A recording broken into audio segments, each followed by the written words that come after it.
8:00. So All right, we'll be there. Hey, everyone, this is James, the Go Set Killah. Put him on the Glass podcast. We have Mike back with us for our monthly updates of Mike.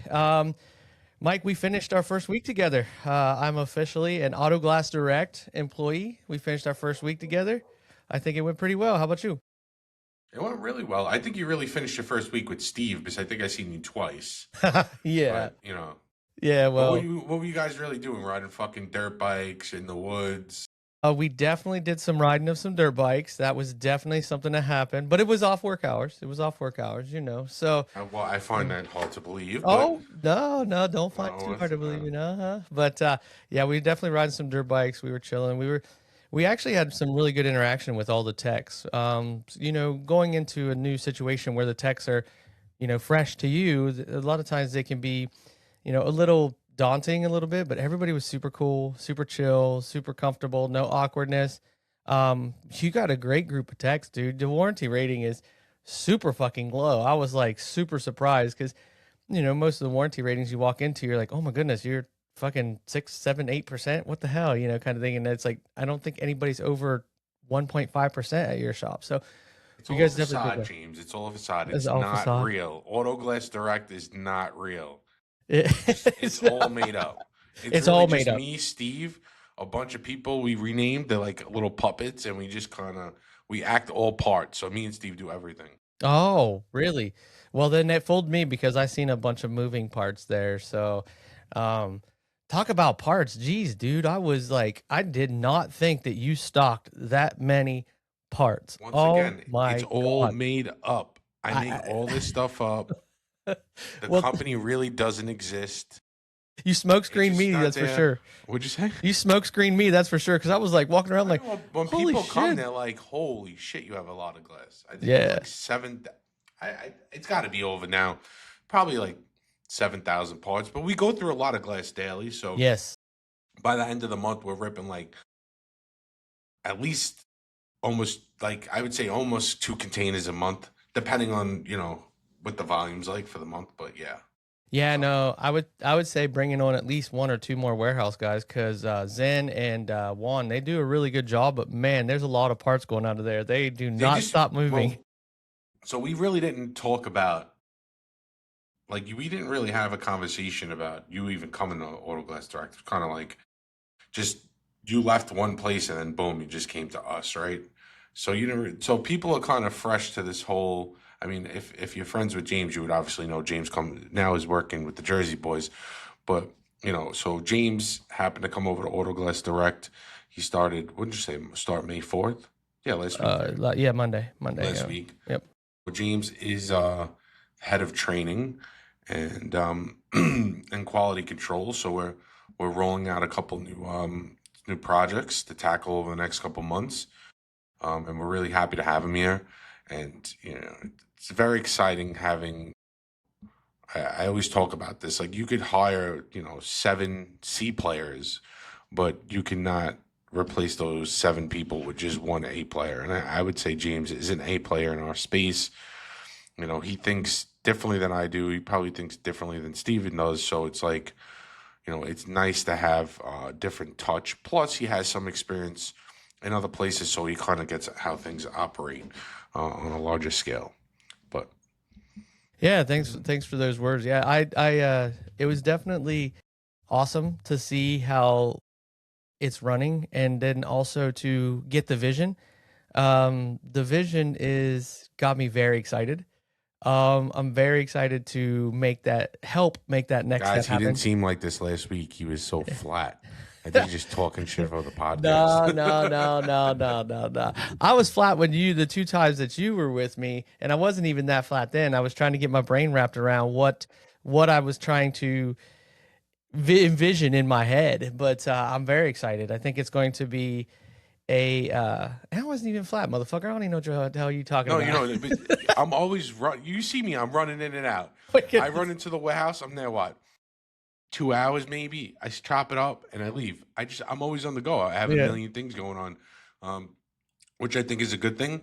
Like this morning, like, hey, we're recording this. It's at 7:30. I probably should have started at 7 because I'm going to walk into a meeting at 8:00. So it's just, it's there's constantly something going on. Yes, yes, and including weekends. Like you seen it this weekend. I mean, everybody. I seen people emailing each other back and forth. So yeah, yeah, we had some email correspondence back and forth this weekend, which was, it's part of the territory. But you definitely do not stop.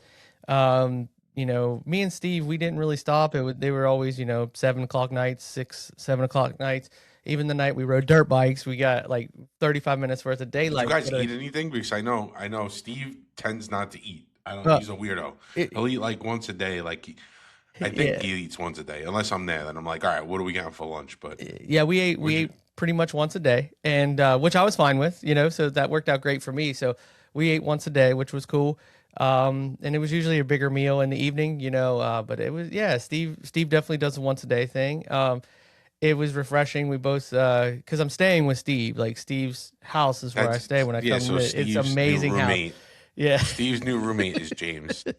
And he's got an awesome compound, and I think it's great. But he's like, "What do you want to drink?" Because I'm ordering my drinks, and he's like, "Well, I only drink tea and water." And I was like, "Oh, perfect. That's what I drink." So it worked out great for me because I didn't We're have to like wear any. creatures of habit, right? So like we kind of all have our own routines, right? But Steve being a bachelor, Steve just being, I mean, I hate to say this, but he's got two cats. You know, he's got Yeah, I two love them. fucking pussies, They're awesome. and that's all Steve has. But he has like a 70 by 40 garage, like a 40 by 30 garage. Like his house is like, on a large piece of property. Steve's like different than me. We're like complete opposites in a way.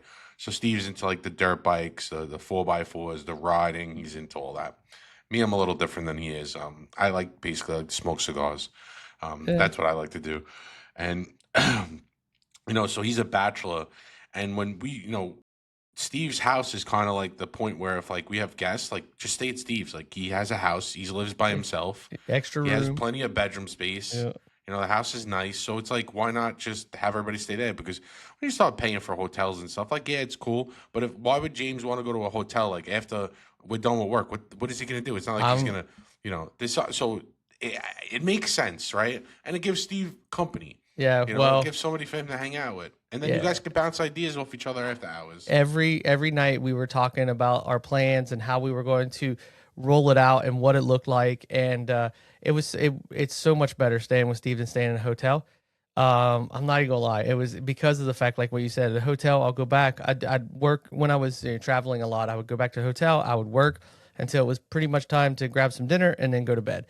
And it was so nice because yeah, we were working, but it was bouncing each other. And you're right, he's got the big compound with the dirt bikes and the four wheelers and the side by sides. And we did get to break out the one night and go take a quick lap through the woods, which was nice. That was fun.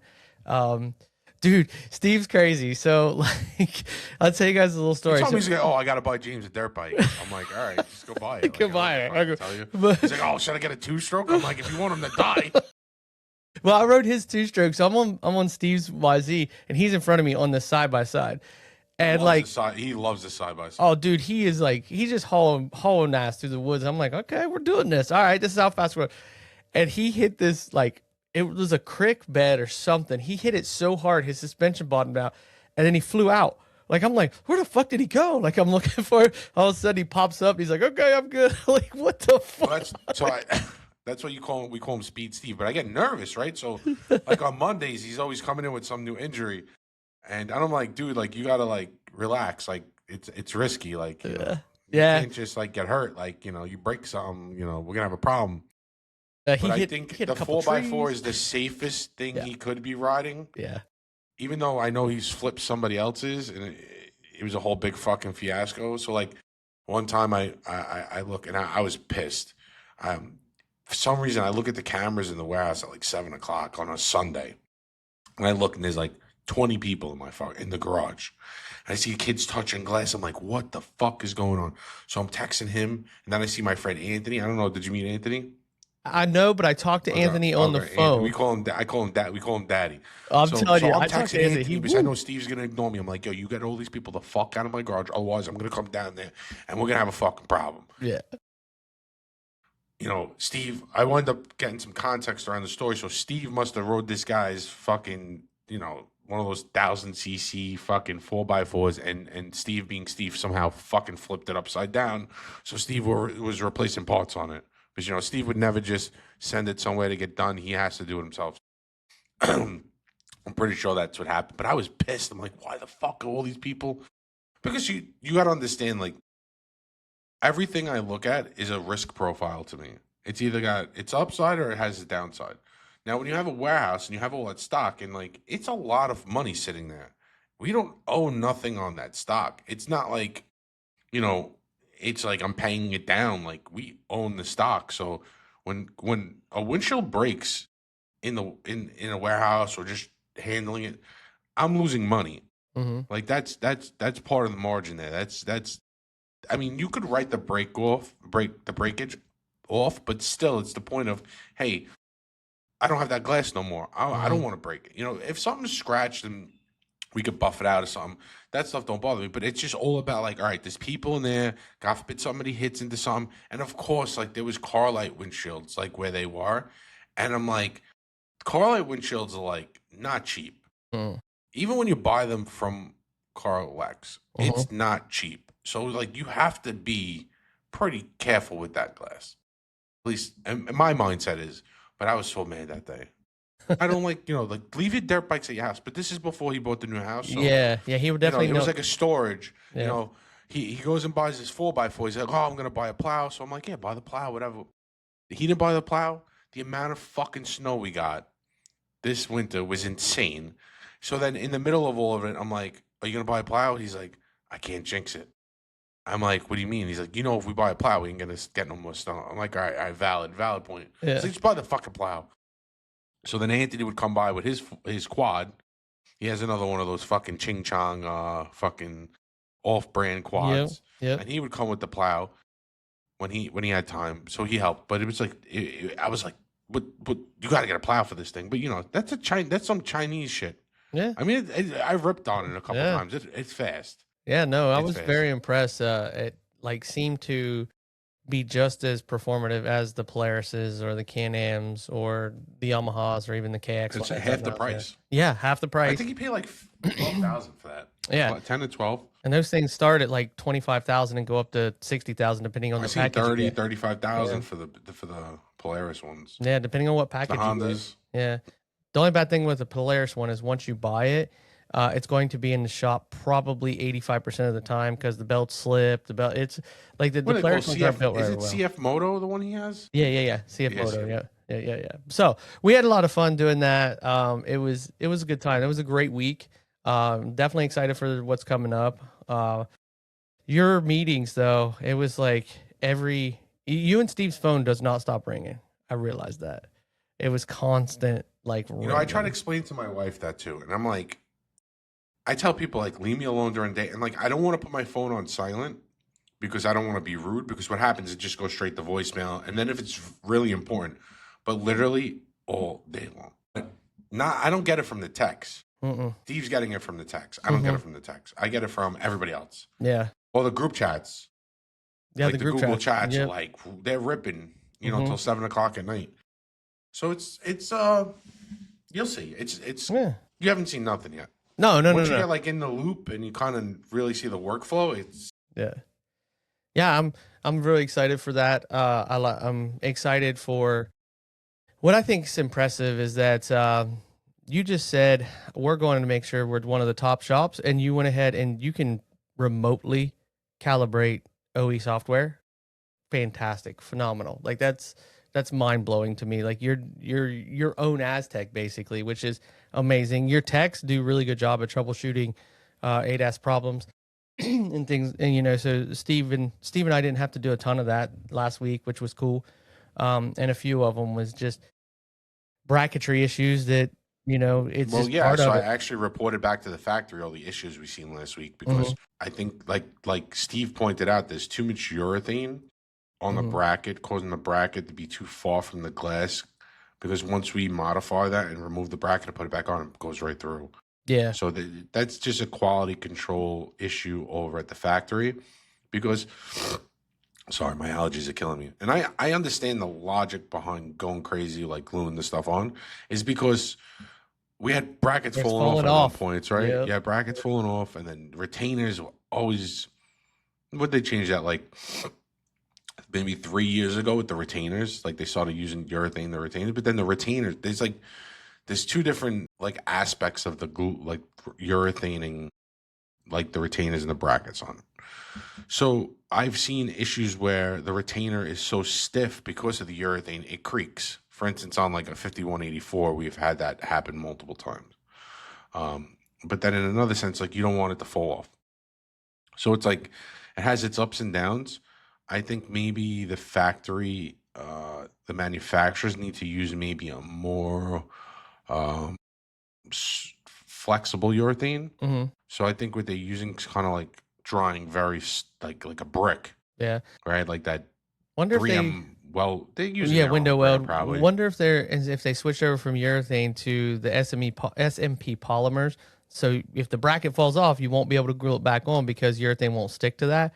But it is a more pliable um, Yeah, I wouldn't recommend urethane. that. I would Yeah. just, how like P to G plus kind of has like some flexibility to it.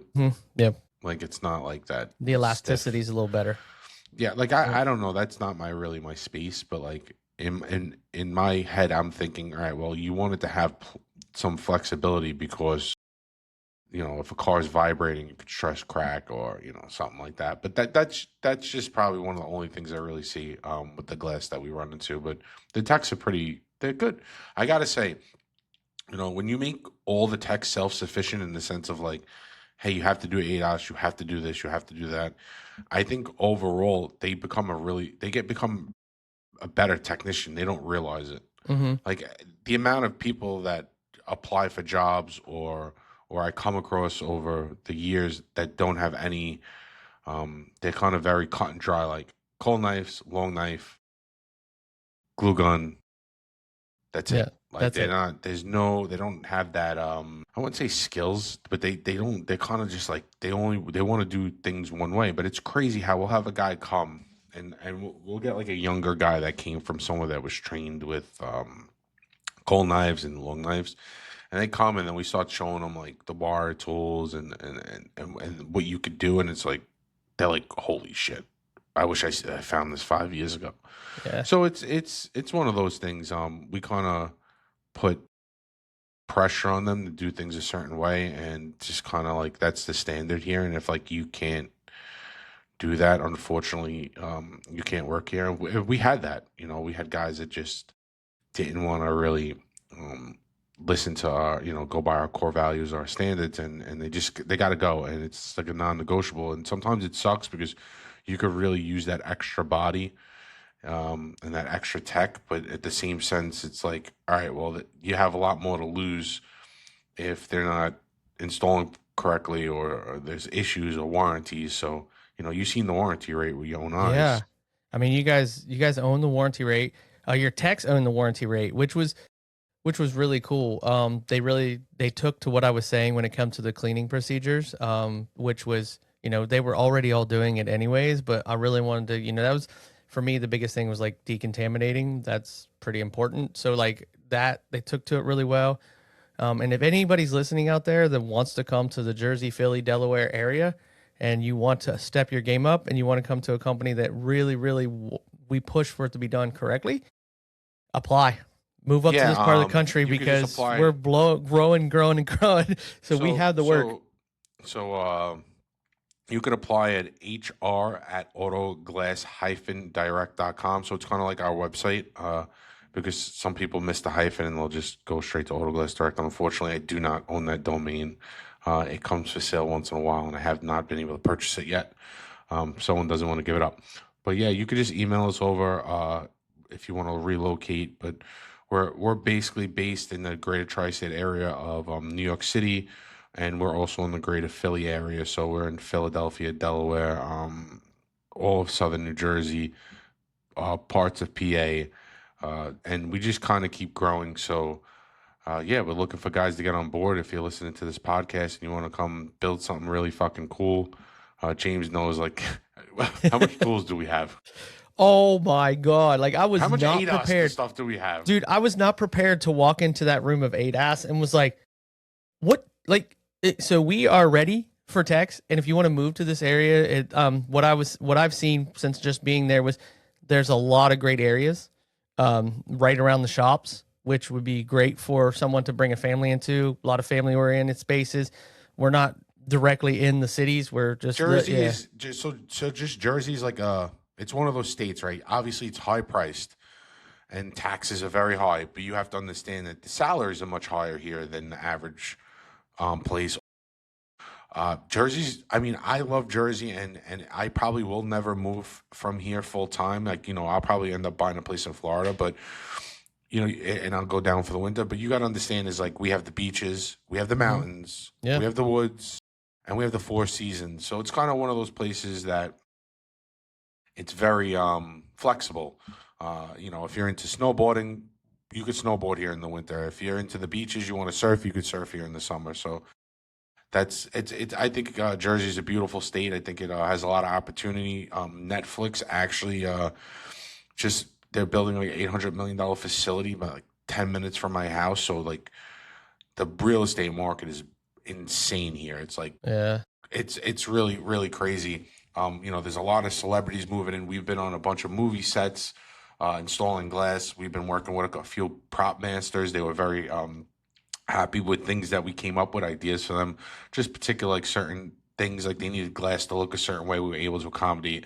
So overall, I think it's a great opportunity, especially for some younger guys. If you're looking to establish yourself and make some coin, there was definitely one of the places that can help you do that. We do offer full bennies, 401k. The benefits are health benefits, dental, and Medical, dental, vision. and vision. Yep. They had the 401k with the match. Uh, the usual like the regular real company stuff. We do everything kind of by the book, very thorough. But that's the boring stuff. Yeah, that's the boring stuff. If you want That's to the come boring here stuff. and you want to work on a variety of different vehicles, because the variety of vehicles that came through when I was there it was all over the board. And you want to work with two human nags calculators or nags books. It's Mike. No, that's not eh, Steve. That's uh, me. yeah, well, That's me. Mike for sure, but Steve, I was impressed with Steve as well. So, where we got the parts, we're growing, and we got some exciting things coming up for sure. So, if you want to come up, we're looking for some really good techs that we can, highlight our already all-star team. So, because we got to work. We definitely need the bodies. There'll be classes rolling out shortly. That 2 to 3 this year that we're going to get started. So, yeah, come on aboard, and it would be great. Just come on up this way. Yeah, So we have it's like cool. 7 minutes left, right? 'Cause Yep, I 7 gotta head minutes into a left. meeting, Seven but minutes left. Okay, I so want to just talk about the tool situation, right? yes, So, we kind of like we're brainstorming, all right, like how are we going to move forward with bringing on new guys, and what's the tool package that we're going to give them, right? Because here we offer everything, right? So we're going to give you everything, even like hand tools. We're going to just basically give you a toolkit and say, hey, this is what you're going to use, right? But there's issues right now. So for instance, like we love the bat, right? We love the WRD tools. It's a problem getting WRD tools right now. a huge problem. It's nationwide. It's not Yeah, just like in one area. So like Migrant has nothing. You ask any of these resellers, these people, the distributors, they have nothing. So I don't know really what's going on with that. And like we're gonna say, all right, what's the second best tool? So then we kind of just start chopping it up and like start mentioning other brands and stuff. And like I could tell you, like I am not very happy with any of them. Now we do have a bunch of the frogs, and it's really it goes according to the technician. So we have, like I showed James, we have a bunch of them sitting brand new. We haven't even touched them yet because the techs don't like that one in particular because they feel like it's too heavy, too heavy. Yep, that's right? what I got. But That's what then, I got from the visit too. Too heavy. so if I have my options here as a technician and I'm going wire tool, it's either going to be the bat or the frog. Those are going to be my only two options in my book personally. But there's not really that many wire tools on the market. Now there is some other stuff out there, and they all kind of want to be the bat at some point or another, Mm, but they're not the bat, yeah, yeah. right? And the bison's cool. I mean, we have a couple of them, but I mean, I think the bat is the really go-to tool. I think really that was an industry changer, and I Yeah. don't know if WRD actually realizes that, but like anybody's got a bat in their arsenal, right? Hmm. But it Yeah. just sucks that, like, I don't know what is going on with WRD. I know the tariffs had something to do with it because they Yeah. are a Canadian company. Yep. I don't know if they should just bring manufacturing here because I'm sure the auto glass market is way bigger in the United States than it is in Canada. Yeah, I do know they supply a lot to the vehicle manufacturers in Europe, was what I heard, is rumored. I do know Yeah, that, but they're not yeah, those tariffs are not they're not coming into as the United States, right? it's So I don't know how yeah. that would affect. But I also know if you look at their actual home site, they're out of them in their factory or their home site. They're out of So them. something's going So on. I something's don't going know. on. I don't I know don't what know it exactly. is. This fucking microphone keeps moving. I don't know exactly what's going on, but something's up. But unfortunately, like, that is the tool that most people want. Yes, I agree. Especially if you're going to use a wire tool. I have heard from a lot of the techs that the frog was too heavy. So I'm going to get back a hold of the developer of that and see what can be done as far as helping out with that. And then as far the WRD, the techs just like it. They go from the cold knife, the extractor, long knife to the WRD, and then it's what they want to use. It is a great tool. It's light, it's compact, it's easy to move. Use it in a variety of different situations: quarter glasses, back glasses, windshields. It doesn't really matter. But yeah, WRD, it is a problem right now. So hopefully, if anybody from WRD is listening and wants to reach out to us and at least give us some kind of indication of what's going on, you know, we need and want some of the WRD tools. So the whole industry does. So if you could like keep us posted, because you're right, you get a hold of Migrant, you get a hold of IGG, you may find a rogue one here or there that just hasn't sold out. I just got a Rogue One. That's what I mean. But like, Literally. and you can't find the Pro 6. The Pro 6 is Or the kind Pro of 6. Even like, let's just go back to the set. I mean, damn, I have 3 minutes, but yeah. even like going back to the setting tools, we had a conversation on, which setting tools we can use. So I was always, I really like the Pro set, but I like the original Pro set. I'm not a big fan of the ones that are being produced today. I just feel like things were changed. They're built differently. And the WRD Pro 6, I never really particularly used that. I was always using the Pro 6, I mean, a Pro set for me. Same But the process. techs love it. My techs love it. And then there's the little buddy. So if a guy comes from like Safe Light or Light. he's been trained on something like that, he likes the little buddy. Now, we had this conversation. I have a bunch of little buddies sitting in the shop. We got to get some parts for, and I feel like the little buddy overall is probably the most versatile tool. I used to feel like that about the Pro set, Mm-hmm. but the guys really feel some type of way, like putting things on the hood of the car. I get it, you know. I guess it's a personal preference. I mean, I could use the Pro set with my eyes closed. Yeah. I've done some crazy shit with the Pro With Pro set. set. Yeah. Well, the Pro set also for our How generation. many did you see? There's like 4 or 5 of them just sitting Yeah. there. Yeah. No one even using them. Yeah. So for our generation that handset a lot of things, and the techs that are taught the handset, the Pro set is perfection. If you come from Safe Light where the one tech, the True Seal, whatever it was called, they like to lean towards the little buddy because it's a very similar setup. Now I will say there is a cover coming out that you can use with the Pro set if you don't like attaching it to the hood. That does the very same thing, but it's just there is a cover. It's not out yet, but it will be out shortly. But that's just behind the scenes shit. But you're right, the Pro set is a great tool. The little buddy's a great tool, but when it comes for techs that come from Safe Light, little buddy all the way. Techs like us who've handset a lot, it goes straight to the Pro set is one of the most versatile ones for us. But I know you got to go, so thank you so much for. All right, guys. Hey, have a great day and stay safe out there. Peace out. Peace.